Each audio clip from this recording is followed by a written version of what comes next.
जय मामा तंगी मेरे प्रिय साधकों और दर्शकों, जैसे कि मैंने आप सभी को सूचित किया था कि हम रायपुर में दरबार बनाने वाले हैं और उसके लिए हमने जो है ज़मीन खरीद चुके हैं, उसकी रजिस्ट्री भी हो चुकी है, जैसे मैंने आपको पहले बताया था किसी वीडियो के माध्यम से। तो आज मैं उसी जगह पे हूँ जहाँ पर दरबार बनने वाला है और सामने जो है 500 एकड़ का पूरा ऑक्सीजन पार्क है, वो भी मैं आपको दिखाने जा रहा हूँ और दरबार का जो कार्य चालू है वो भी आपको दिखाने जा रहा हूँ।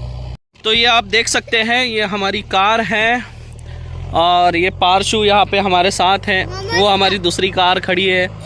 वकील साहब भी आए हुए हैं, औटे जी, और उनके कुछ मित्र भी हैं साथ में। और ये आप देख सकते हैं, ये ट्रैक्टर जो है इससे मुरुम भरा जा रहा है इस जगह पे, क्योंकि यहाँ पे एक तालाब भी था इस ज़मीन पे, तो उसको बुझाया जा रहा है। और आप देख सकते हैं दरबार के बिल्कुल अपोजिट साइड में जो है पूरे 500 एकड़ में ऑक्सीजन पार्क बना हुआ है। ये बहुत बड़ा ऑक्सीजन पार्क है, चारों तरफ आप देख सकते हैं, बहुत आगे तक है। और इसके अंदर जो है आंवला के पेड़ है, बेल के पेड़ है, अमलतास के पेड़ है, सभी जो है आयुर्वेदिक मेडिसिन में काम आने वाले जितने भी वनस्पति है उसके पेड़ यहाँ पर लगाए गए हैं, प्लांटेशन किए गए हैं।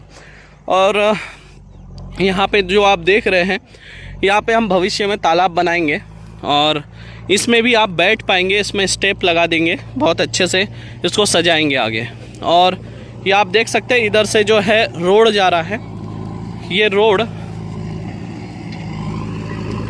तो ये रोड है, उस तरफ जो है दरबार की ज़मीन है और इस तरफ जो है सामने जो है पूरा ऑक्सीजन पार्क है। मतलब यहाँ पे आपको गर्मी का एहसास नहीं होगा, जैसे उड़ीसा में आपको बहुत ज़्यादा गर्मी का सामना करना पड़ता था, अब आपको उसकी ज़रूरत नहीं रहेगी। यहाँ पे एकदम आप लोग अपने घर के जैसे वातावरण में रहेंगे। तो चलिए आपको थोड़ा आगे तक ले चलता हूँ और वकील साहब भी है, थोड़ा इनसे भी आपकी बात कराऊँगा आगे चल के। तो आप देख सकते हैं ये पूरी मुरुम यहाँ पे रखा हुआ है और इस मुरुम को इस तालाब में भरा जाएगा और इस तालाब को पूरी तरह से फिल कर देंगे और उसके बाद अब सोचेंगे कि इस पे अब क्या बनाना है, वो तो मैप के हिसाब से समझ में आएगा। यहाँ से हम दरबार के ज़मीन पर खड़े हैं और आगे बढ़ रहे हैं ज़मीन की तरफ अपने। यहाँ से हमारी जो ज़मीन है वो चालू हो चुकी है। ये जो आपको तालाब दिख रहा है, यह हमारा एंट्रेंस है, मतलब हम हमारे ज़मीन की तरफ आगे बढ़ेंगे, क्योंकि ये एंट्रेंस में बहुत बड़ा तालाब था और रास्ता नहीं था, इसलिए इसको पूरा बुझाया जा रहा है।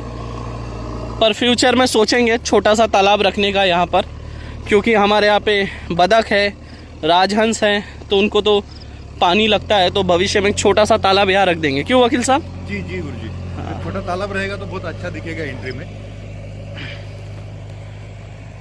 तो हम बढ़ते जा रहे हैं आगे अपने ज़मीन की तरफ।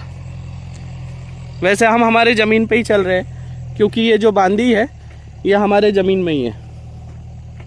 तो अभी जो है हम हमारे ज़मीन पर खड़े हैं, मतलब ये पीछे की ज़मीन है, सामने तो आपने देखा तालाब था और यहाँ पे जो है हमारी ज़मीन है पूरी। आपको दिखाता हूँ, पूरा पीछे ये जो दिख रही है ये पूरी ज़मीन अपनी है और पीछे एक और है। तो ये जो देख रहे हैं आप आगे, जो आपको एक बांदी दिख रही है, वहाँ से ऐसे वो किनारे तक और वो किनारे से उस किनारे तक और इस तरह यहाँ पर, और ये ऐसा सामने पूरा तालाब, इस तरह से ये ज़मीन है। तो अभी जैसे उड़ीसा का जब दरबार बनना था तो उस समय वहाँ पर कुछ भी नहीं हुआ था, खाली ज़मीन थी, लेवलिंग का काम चल रहा था। उस समय भी वहाँ पर वकील साहब आए थे कि किस तरह से क्या प्रोजेक्ट किया जाए, और यहाँ पे भी अभी लेवलिंग का काम चल रहा है और वकील साहब यहाँ पर आए हुए हैं कि आगे का क्या प्रोग्राम करें, किस तरह से दरबार का जो कार्य है वो आगे बढ़ाया जाए, इस पर चर्चा हुई। तो आपको यहाँ की ये ज़मीन कैसी लगी, लोकेशन कैसा लगा और इसका फ्यूचर क्या है, आप बताएंगे अभी बाकी दर्शकों? ये जो लोकेशन है एकदम बढ़िया है और हमारे गुरुदेव जी जो है वो हमेशा भक्तों के बारे में सोचते हैं। नहीं तो वहाँ पे उड़ीसा में इतना दरबार बनने के बाद कोई भी बोल सकता था कि चलो अभी भक्तों वहाँ पे आ जाओ, लेकिन गुरुजी को जब भक्तों ने बोला कि गुरुजी फ्लाइट भी दूर है, थोड़ा एयरपोर्ट से भी दूर है, गांव से बहुत सारी दिक्कतें लोगों को आ रही है, तो गुरुदेव ने बोला कि चलो उड़ीसा का भी दरबार वहाँ पे रहेगा, चलो साल में 1 या 2 बार वहाँ के जो हमारे भक्त है उड़ीसा के नज़दीक के, वो वहाँ आ सकते हैं। उनके साथ हम वहाँ पे तंत्र काट है, बाकी हमारी जो डेली एक्टिविटीज़ है वो वहाँ पे करेंगे। लेकिन जो भक्तों को उड़ीसा दूर गिरता है उनके लिए हम यहाँ पर भी बना सकते हैं, क्योंकि यहाँ से एयरपोर्ट बहुत नज़दीक है, उसके बाद हाईवे नज़दीक है, रेलवे स्टेशन नज़दीक है, और कोई भी इजीली यहाँ पे एक्सेस हो सकता है। और दूसरी बात यह है कि यहाँ सामने बहुत बड़ा ऑक्सीजन पार्क है गवर्नमेंट का, वो स्टार्टिंग में ही गुरुजी ने आपको दिखाया। तो वहाँ पे जब हम दरबार में आते हैं तो सामने ऑक्सीजन पार्क में हमें कभी कभी 2 दिन 4 दिन 8 दिन भी रुकना पड़ता है। तो ऑक्सीजन पार्क में हम एक बार भी घूम के आते हैं ना, तो इतना अच्छा लगता है। कई तरह के रोग मिट जाएंगे आपके, कई तरह के रोग मिट। और आप इधर भी देखेंगे, दरबार के चारों तरफ देखेंगे खेत है, और खेत में बड़े बड़े पेड़ पौधे लगे हुए हैं, जिससे कि यहाँ पे ऑक्सीजन की, शुद्ध ऑक्सीजन की जो मात्रा है वो बहुत ज्यादा मिलेगी, शुद्ध ऑक्सीजन की मात्रा। और गुरुजी कल बोल रहे थे कि अभी दरबार हॉल में दरबार शुरू रहेगा, लेकिन बहुत बार भक्त अगर सामने बैठे हुए रहेंगे पेड़ के नीचे तो वहीं पे दरबार शुरू हो जाएगा। हाँ, तो एक बात और है कि हम जो सामने जो ऑक्सीजन पार्क बना है, कई बार गर्मी के समय हम वहीं पे बैठ के जो है ना दरबार चलाएंगे, एक कुर्सी लगा देंगे, सब लोग रजाई पे नीचे बैठेंगे, वहां पे भी दरबार चलाएंगे। यानी कुदरत के जितने हम करीब जा सकते हैं उसका हम प्रयास कर रहे हैं। और आप सभी को पता है कि मैं हर साल टूर पे जाता हूँ, और जब भी टूर पे जाता हूँ तो मेरा टूर ऐसा होता है जो कि प्रकृति के एकदम करीब हो। और मुझे बड़ी खुशी है कि मैं प्रकृति के इतने करीब आ रहा हूँ, क्योंकि यहाँ चारों तरफ हरियाली है, पेड़ पौधे हैं, और एक बहुत ज्यादा सुकून यहाँ मिलता है आकर। आप लोगों को भी बहुत सुकून मिलेगा। रात होने के बाद भी ऐसा लगता है ना कि रोड पे टहलते रहे, क्योंकि दरबार को टच ही डांबर रोड है, हाईवे बिल्कुल एकदम, आप हाईवे पे उतरेंगे पैदल चल के दरबार पहुंच सकते हैं। तो कुछ इस तरह से यहाँ की रचना है, और जब आप लोग यहाँ आएंगे तो आपका भी मन नहीं करेगा यहाँ से जाने का।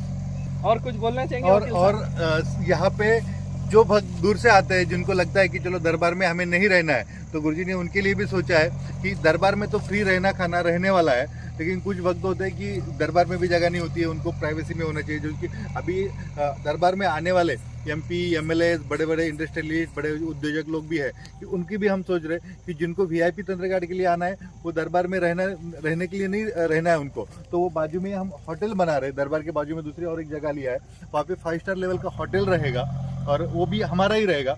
उस होटल में लोग रुक सकते हैं, तंत्रघाट करके फिर से वहाँ जाके रुक सकते हैं, क्योंकि बहुत सारे VIP लोग होते हैं जिनको आना पॉसिबल नहीं होता है, कि उनको पब्लिक फिगर्स होते हैं, जैसे कोई फिल्म स्टार अभी बहुत सारे आ रहे हैं, लेकिन उनको भी 2-2 3-3 दिन का, कभी कभी तो महीने का वेटिंग यहाँ पे रहने वाला है, तो वो आके होटल में रह सकते हैं। तो उनका भी बंदोबस्त यहाँ पर बहुत ही सारा प्लानिंग एकदम प्लान, होटल के साथ साथ लॉज भी बना रहे, मतलब जिसकी कैपेसिटी 1000 रुपए रोज की देखिए रुकने की, तो लॉज में भी रुक सकता है। जिसको 3 स्टार होटल में रुकना है तो वो भी व्यवस्था है, 5 स्टार होटल में रुकना है तो वो भी व्यवस्था है, क्योंकि वैसा ही इसको डेवलप किया जा रहा है। आप एक बार दरबार के अंदर आ गए तो आपको किसी चीज के लिए, एक सुई के लिए भी आपको बाहर नहीं जाना पड़ेगा, सब अंदर मिलेगा। फल खरीदना है अंदर मिलेगा, चाय पीना है अंदर मिलेगा, खाना खाना है आपको अंदर मिलेगा, होटल मिल जाएगा। ATM पैसे निकालना है ATM से तो भी बाहर जाना नहीं पड़ेगा, क्योंकि दरबार में ही ATM लगा होगा। यानी आपके हर एक जरूरतों को देखते हुए उसी हिसाब से यहाँ की व्यवस्था जो है बनाई जा रही है। तो लेकिन आप लोगों का सहयोग भी चाहिए, दान जरूर करिए। आप लोग दान नहीं करते हैं। उड़ीसा के दरबार में आप लोगों का बिल्कुल सहयोग नहीं रहा है, लेकिन जिन लोगों का सहयोग रहेगा दरबार के निर्माण कार्य में, याद रखिए 11,000 से ऊपर की जिसकी अमाउंट होगी सहयोग राशि में, भविष्य में जब वो तंत्रघाट करने आएंगे तो उनको प्राथमिकता दी जाएगी। अगर उनका नंबर मान के चलिए 100 नंबर के बाद है तो उनको 50वें नंबर पे ला लिया जाएगा। ये उनको एक VIP सुविधा जरूर मिलेगी। और भी बहुत सारी सुविधाएं समय समय के हिसाब से हम उनको देते रहेंगे जो लोग सहयोग कर रहे हैं। और जो लोग सहयोग कर रहे हैं उनकी एक नेम प्लेट भी लगी रहेंगी कि इन लोगों ने इतना इतना डोनेशन किया था, ये सब। तो सहयोग जरूर करिए, सहयोग की अति आवश्यकता है। नहीं करेंगे तो कोई बात नहीं है, फिर आप ये नहीं बोल सकते कि गुरुजी पैसे लेते हैं। ठीक है, सहयोग करिए, क्योंकि जैसा मैंने आप लोगों के बारे में हमेशा सोचा है, जितना मैंने आप लोगों के लिए कार्य किया है उतना कभी आप लोगों की तरफ से मुझे सहयोग नहीं मिला है। आशा करता हूँ ये जानकारी आप लोगों को अच्छी लगी होगी। फिर मिलूंगा किसी और वीडियो में।